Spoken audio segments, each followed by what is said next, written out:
Welcome to Saturday Morning Meeting for Suppliers, presented by 8th and Walton, the premier destination for supplier development, and sponsored in part by Dun & Bradstreet Credibility Corp., the leading provider of credit and credibility solutions for businesses. Today, we have a special program on social media for suppliers. It's so special, in fact, that we're going to jump right in with our first segment with Haden Interactive. Then we meet with guests from In Marketing, Acorn, and finally, Saatchi and Saatchi X. Let's get started.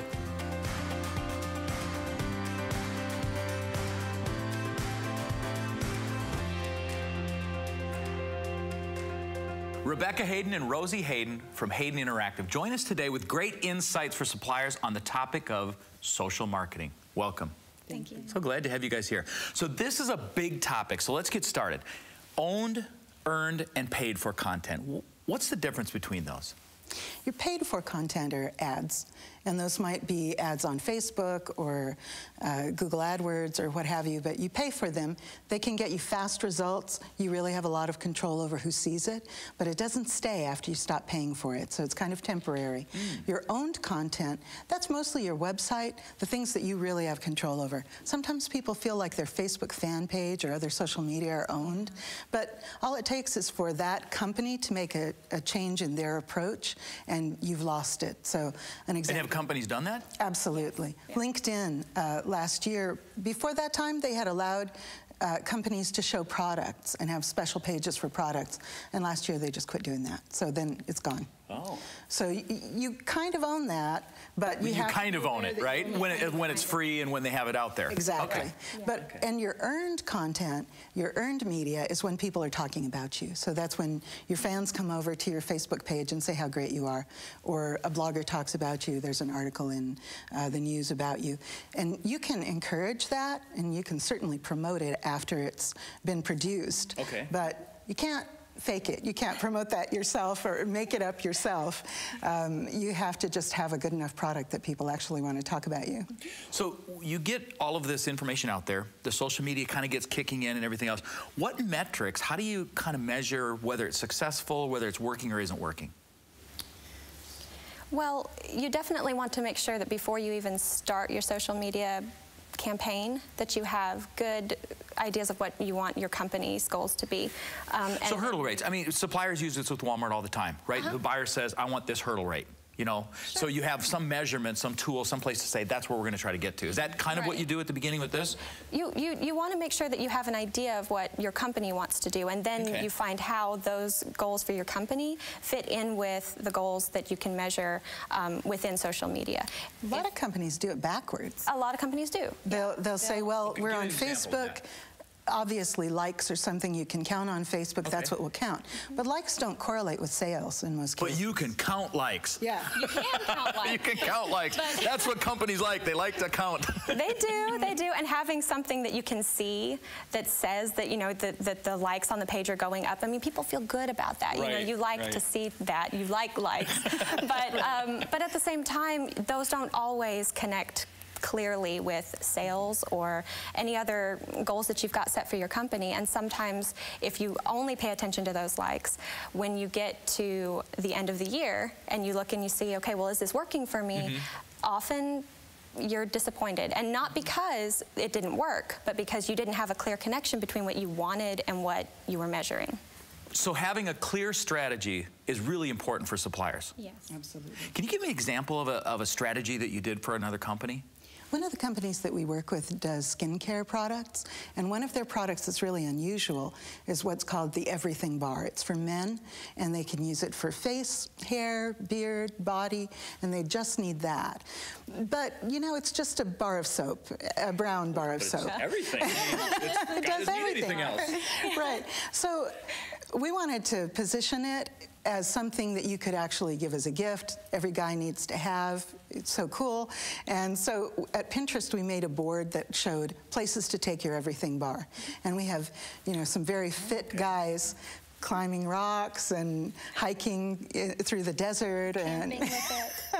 Exactly. Okay. And so each of the pins is not a picture of the bar, it's a picture of beautiful scenery and handsome guys, both of which get shared a lot at Pinterest. So you sit down with the Everything Bar people, and you guys kind of develop a strategy of who they want to be and what they want to be, and then you kind of develop it from there? Yeah, we want to know what they want to see happen, what they want people to do. Okay. And then it's our job to think about how do we get people to do that thing. How do you get people to talk about it and post it to others? And yeah. And that involves making sure that you have an understanding of the people who would be purchasing this type of item, and then thinking about what they like, what they want to talk about, what they want to share, and providing that for them.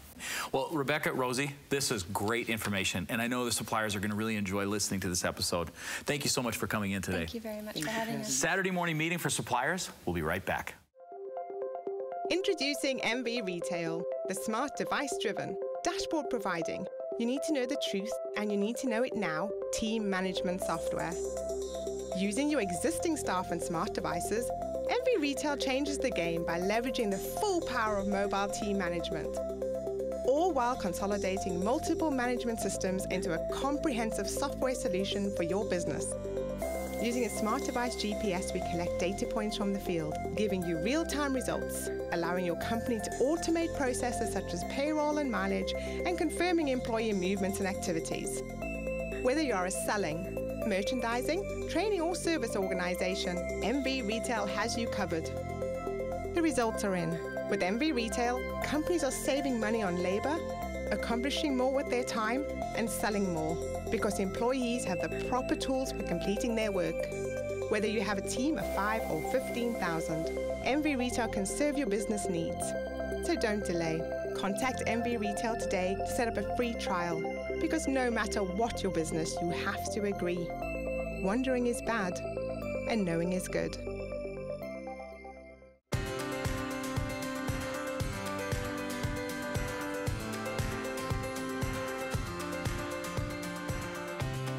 We're here today to talk with Henry Ho, a field agent, about the importance of retail websites. Henry, you just conducted a 2,000-person study. What did you learn? We learned a lot, Andy. We conducted it with the Path of Purchase Institute, and it was an in-the-moment mobile diary. That means shoppers were asked to chronicle their website visits. Okay. And we chronicled about 2,000 retailer website visits. And what did you learn while you were chronicling these people? Yeah, we learned a lot, that shoppers in general were looking well beyond electronics. Lots of people think that it's about electronics. Right. We also learned that it's more than just social media, that the websites for our retailers, partners, are very, very important. It's the place where ultimately the shopper is going to land. Well, and it's where they can give their message the way they want to give it, right? Absolutely. Yeah. You know, what we found also is that there was a variety of reasons where shoppers were going to retailer websites. One was around planning their shopping trip. 2, they're looking for specials and deals. 3, researching a product. And 4 is deciding whether to go to that retailer or not if they had the item that they were looking for. And lastly, whether they're going to buy something on that website. Sure. Sure. So what else, what were the implications of this, though? How does this impact suppliers and also CPG or stores? Yeah, I think the implications are that the brands and the retailers have to figure out how to test and learn great content around things that will call to the shopper to action. Okay. They'll have to figure out new product intro campaigns, and lastly, figuring out how to work collaboratively in reaching that omni-channel shopper. Henry, thank you so much for coming in today and for your insights. If you want to learn more about this study, go to fieldagent.net. Saturday morning meeting for suppliers. We'll be right back. K-Stack, the leader in collaborative retail consolidation programs. We offer the supply chain expertise needed to navigate the challenges of selling products with the world's largest retailers. And we provide customers with a customizable, scalable, environmentally sustainable supply chain with the same advanced technology typically used by larger rivals. By leveling the playing field, K-Stack lowers distribution costs and increases overall margins. K-Stack, retail logistics is what we do.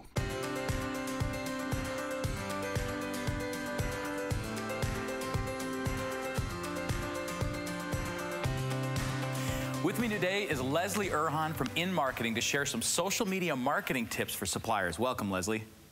Thanks, Andy. Yeah, so glad to have you here. So let's jump right in. What is the biggest misconception about social marketing? So I think the biggest misconception is a lot of times thinking, I'm going to do a social program, it's a Facebook program, it's a Pinterest program, it's an Instagram program. Where really social marketing is more the conversation you're having with your audience. Okay. Facebook, Pinterest, Instagram, they're the media you purchase, the platforms, but they aren't the marketing program. So the marketing program is the conversation that you want to have, and you need to be thinking about your audience and what they care about. So for instance, Facebook has a little bit of a different audience. Facebook is you and I's platform, where Instagram is much more millennial driven. That's where our kids are on Instagram. So if you're thinking about your conversation that you want to have, what your shopper cares about, are they caring about cooking meals and having recipe solutions for their family? Or are they interested in the most recent electronics or movies or music? And so then you want to make sure that you're focusing on the conversation instead of focusing on the platform. Well, so tell me more about that, the conversation. So it kind of dives in between all of these different things, so you use all of these different platforms? Well, so you've heard people say content is king, right? And content is really, really important. You want to make sure that you're focusing on bringing value to your shopper, bringing value to your audience, talking to them about what they care about, making sure it's an authentic conversation. So rather than just pushing some message out there, you're actually listening to what they're saying and then creating that message or changing that message as it goes? Right, exactly. And what makes it social is it's an engagement. It's a back and forth conversation. It's not an advertisement, and I guess that's where a lot of people get kind of caught up in it, is social marketing it's just different, isn't it? It's very, very different, because it has basically taken the place of the conversation that you used to have at your card club or your book club, or the conversation you'd have in your backyard over the back fence. Because of the technology that social media has allowed us and the explosion of it, you're having those conversations amongst those platforms, and you're talking to people that you care about what they think. They are influencers, whether it's someone who blogs about something that you care about, recipes, fashion, fitness, or if it's Beyonce, or if it's Dr. Oz. You care about what those people are saying. When you're going to do a social media program, you really want to look at what your objectives are.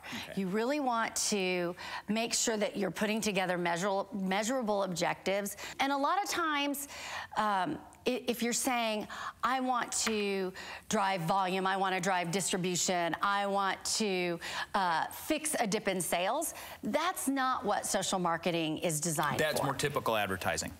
Or just more shopper marketing, or do you want to do a trade tactic, which is let's throw a price rollback on it, right? Yep, exactly. Display, so social marketing is more engaging in a relationship with your shopper. So for instance, if Smucker's has peanut butter and they're developing social marketing programs, then they're engaging mom who's interested in solutions for her kids, quick, easy solutions for her kids. And Smucker's has a whole portfolio of easy, quick solutions for moms with their kids. So if they develop a social marketing program, then they would be smart to say, hey, our objective is we want to engage in a dialogue with a shopper who cares about our products and is interested in hearing what we want to say, and then delivering value-added content to that shopper. The biggest thing that I like to look at, that we really focus on, is you can get really bogged down in getting impressions versus engagement. So if somebody sees it, that's great, you want them to see it, but you want them to become engaged in it, because engaged are going to become more loyal, and then they will also influence the people that follow them or the people that they talk to. Well, Leslie, thank you so much for coming in today.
Bentonville Plaza, across the street from the Walmart home office.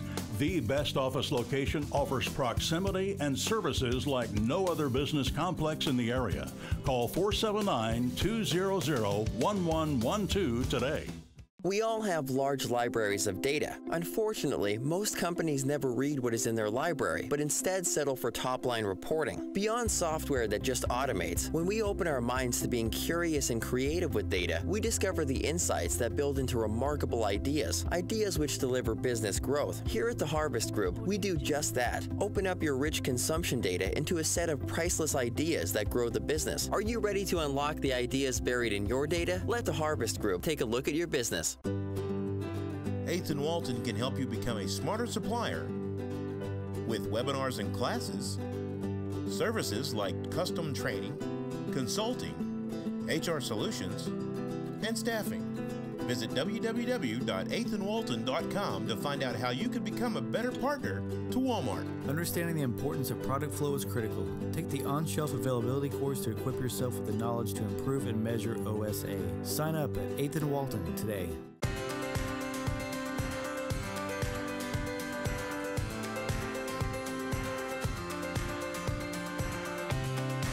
With me is Stephanie McCratic of Acorn to talk more on social media and influencer marketing. Welcome, Stephanie. Hi, thanks for having me. Now, you were just here a couple of weeks ago, weren't you, with Jeff? I was. Yeah, what's changed since then? I had a baby between here and there, so yeah, I have a beautiful baby girl, Piper Claire. That is a week old. A week old today. Wow, you are one committed person, and we so much appreciate you being here today. Well, let's get into it right away, because I know the baby's in the other room. So, yes. All right. So how is influencer marketing different from traditional social marketing advertising? That's a really great question, because traditionally, and it's funny to say traditional social media marketing, because it's so new. Become traditional. Right, yeah. We're like 4 years in. This is good. So social media marketing is when you're using your own branded properties, generally, to share your message. So you're using your supplier Facebook page or Twitter account or Instagram or Pinterest or whatever. You're telling your message via social media. Okay. And hoping that it goes viral or goes people somewhere. Are listening to it, that there's a conversation going on about your products, and you're kind of controlling that conversation to a certain extent. Exactly. So influencer marketing is intentionally working with other social media influencers, whether they're on Facebook or blogs or the other channels, and using them to tell your message. So you're deploying them with your campaign or your initiatives or your goals and setting them free to expose it to their audiences. And does that allow you to control the message then? Sort of. Okay. If you work with the right people, there is a lack of control that brand managers and marketers have to get comfortable with. And a lot of times we're holding their hands going, it's okay. We're gonna work with the right people. We promise she's not gonna come unhinged, or we think she's not gonna come unhinged. But there is a lack of control in that you want these people to use their authentic voice. So what defines an influencer, or I mean, and how many of them are there? Okay, so there are, of bloggers alone, there are 31 million in the U.S. 31 million. It's a lot. Wow. It's a lot. And how does Acorn kind of find, out of that mix, the right type of people that influence for products then? Well, it's not easy. There are a lot of metrics that we consider.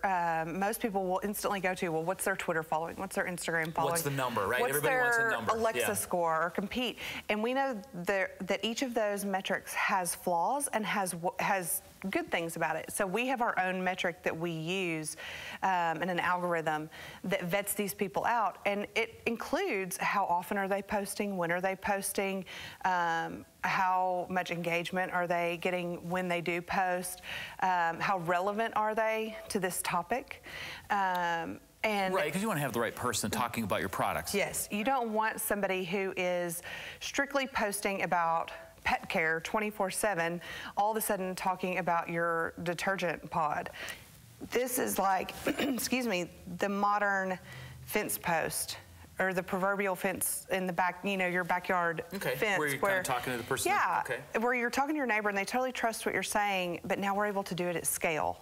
Because when you post something on social, instead of talking to one friend, you're talking to a bunch of friends. So what do you need to know before you start reaching out to influencers? What would suppliers need to know? If they've never really done this before, they've done traditional social media, but now they're kind of taking this next step, what do they need to know? The best tip that I can give is understand who you're reaching out to, and understand that most of these people, save a few internet celebrities who have the opportunity to do this full time, most of these people are doing this as a side job. They either have a full-time job elsewhere, or they are a stay-at-home mom, maybe, which is a full-time job. And they have limited capacity. Their audience is important to them. The influence they've built up is very important to them. Their community is so important.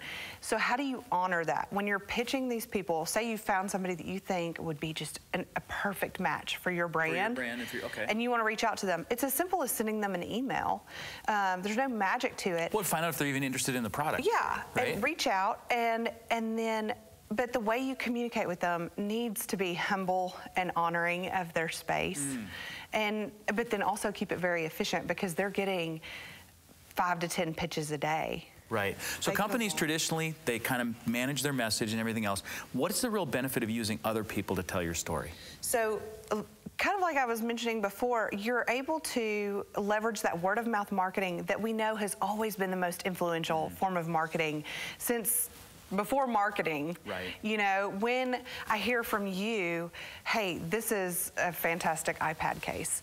You know, it's different than me seeing it in a circular or hearing a radio ad. You told me, I saw it. You're using it. I love it because you love it. So no matter what the product is, when somebody that you know and trust, whether you actually know them in real life or not, you know them digitally, says, hey, you know, I love these diapers because, or, you know, I love this thing. And it's a personal story that goes along with it. Yes, well, Stephanie, thank you so much for coming in today. Thanks for having me. Thank you. Just so recently having the baby and coming in today is awesome to share about social media. We really do appreciate it. Thank you. Let's meet our next guest. Retail Solutions is the market leader helping advance reporting and analytics with Walmart suppliers around the globe. We manage the data for you, automate data integration, attribution, and reports, and then help you focus on activities that will drive the most value. To do this, RSI works with you to perform a business value assessment to identify the largest value opportunities in your business. If improving results in sales through better insights and execution and efficiencies are important to you, contact RSI today. Bentonville Plaza, across the street from the Walmart home office. The best office location offers proximity and services like no other business complex in the area. Call 479-200-1112 today. 8th and Walton can help you become a smarter supplier with webinars and classes, services like custom training, consulting, HR solutions, and staffing. Visit www.8thandwalton.com to find out how you can become a better partner to Walmart. Understanding the importance of product flow is critical. Take the on-shelf availability course to equip yourself with the knowledge to improve and measure OSA. Sign up at 8th and Walton today.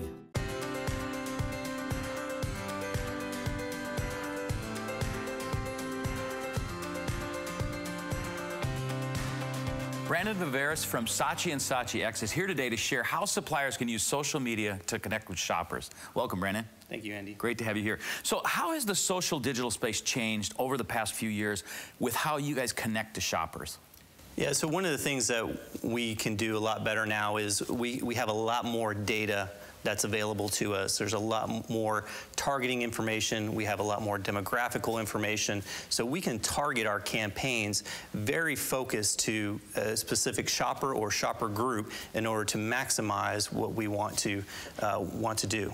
Okay, so in connecting with those shoppers, then you're able to find out who those shoppers are? Yes, whenever you sign up for a social media channel, you provide a lot of demographical information, as well as your activities that you participate in through those social media channels. Also give indications of some things that you might have an affinity for. So if you follow a certain brand, let's say, then we'll know that in that category that might be something, or that might be an area that we might want to target you with. And so when we go and we want to communicate to you, it helps us communicate and give you information that you probably want to hear because you've indicated that you've wanted that before, Plus, we know a little bit more about you, and we can target you in the proper way. Okay. So can you give me an example of a campaign that used social media or influence to drive awareness? Yeah, absolutely. So one of my favorite campaigns, or actually it's more of an interaction, is between something that Starbucks did with Katy Perry a couple of years ago. It was really great because it was authentic. And I think that's one thing that everybody should be cognizant of when it comes to social media, is that authenticity. Well, and I think suppliers, you know, have to hear that message, that they have to be authentic with their customers, the way they message things out and the way they communicate with them. Right. Yeah. People want to see a brand as being human. And that authenticity, that authentic language, the way that you communicate with that shopper, that person, that individual, has to sound like it's not coming from a big brand. It has to sound like it's coming from your friend. And so one of the things that, you know, Starbucks did with Katy Perry, you know, Katy Perry tweeted out, hey, I'm not going to be drinking Starbucks for a while. Well, in return, you know, Katy said, hey, don't worry, I'm not going to listen to, you know, California Girls anymore. I've moved on. So, you know, it allows that authentic conversation. Yes, it's a celebrity and it's a big brand, and obviously there are relationships that take place there, but there was no relationship necessarily between Katy Perry and Starbucks at that time. So it was a real conversation between them. It was, and that's how it should be taken, no matter if it's a celebrity or a person. When you're a brand, people expect you to respond just like your friend would respond to you. Right. So how do you see the landscape continuing to change, you know, as far as digital media goes? So it will change because we'll continue to get smarter, and we will continue to test, learn, and optimize. And so as we take the data and we try new things, and we have now the ability to measure and learn on the fly, so we can make decisions much faster. We don't have to wait till the campaign is over to change, and we can be more agile in the way that we do our marketing. And so, you know, what works, you know, up front may change during a campaign. The other thing is, ears are always on. And when the ears are always on, we can listen. Now, what does that mean? Ears are always on. So social listening. So we are listening to what's happening in the marketplace. We can listen to what's happening in social media when there's the Super Bowl is on or the Grammys are on. There's an opportunity for brands to play off of what's happening during those periods of time. Nobody sits down and just watches TV anymore. They have a laptop or they have a phone, and they're following a conversation while those things are occurring. And so brands have those opportunities to take that organic traffic and turn it into brand message. So if you think about what Oreo did a couple years ago in the Super Bowl when the lights went out. And you remember that Super Bowl where the lights went out? Well, Oreo turned that around and said, hey, you don't need the lights on to dunk an Oreo and eat it. So it's a great example of taking what's happening in social media at the time and have a real-time response that is going to be effective with people who are following you. Thank you, Brandon, and thank you, Saatchi and Saatchi X.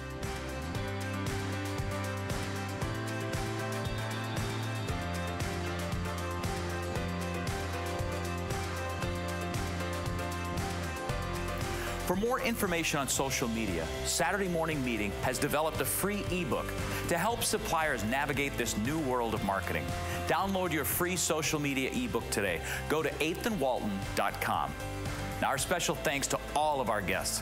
I hope their information and insights help you in your business. Give social media a try and tweet us. We'll tweet you back. I'm Andy Shook, and from all of us at Saturday Morning Meeting for Suppliers, thanks for watching.